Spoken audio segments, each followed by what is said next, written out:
Pemirsa, 21 perwakilan kabupaten kota se-Aceh menunjukkan kebolehannya menggunakan alat musik tradisional pada event Lomba Musik Garapan Kreasi Aceh di Pekan Kebudayaan Aceh PKA yang ke-7 yang berlangsung di Komplek Taman Seni Budaya Banda Aceh. Peserta yang tampil umumnya menggabungkan suara tabuhan rapai dengan alat musik tradisional seperti serune kale dan seruling.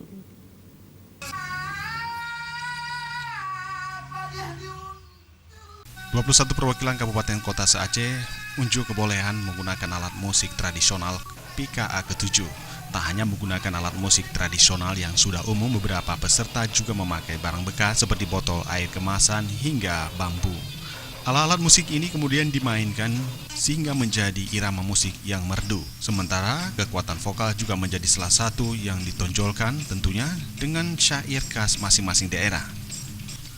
Selain sebagai hiburan, peserta mengklaim ada pesan yang ikut disampaikan melalui karya ini, seperti pertunjukan Ratib Subuh, sebuah karya perwakilan dari PD Jaya. Dirangkai secara khusus untuk mengingatkan kembali musibah gempa bumi akhir 2016 lalu. Tadi kami dari Kabupaten PD Jaya menggarap sebuah karya musik yang bahwasanya musik ini untuk mengingat lagi tentang akhir tahun 2016 tentang gempa di PD Jaya. Bahwasanya semua insan manusia akan tetap kembali kepada Sang Penciptanya. Sementara itu, Evi Mayasari, Kepala Seksi Nilai Budaya Dinas Kebudayaan dan Pariwisata Aceh, menyebutkan Pekan Kebudayaan Aceh PKA ke-7 lebih beragam dibandingkan sebelumnya, dengan melibatkan 1000-an lebih pelaku seni dan budaya.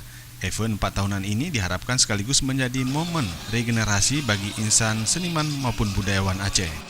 Di PKA kali ini juga kita mengajak seluruh komunitas-komunitas budaya untuk terlibat di event PKA ini. Pada PKA kali ini juga ada keterlibatan komunitas seni jalanan, komunitas seni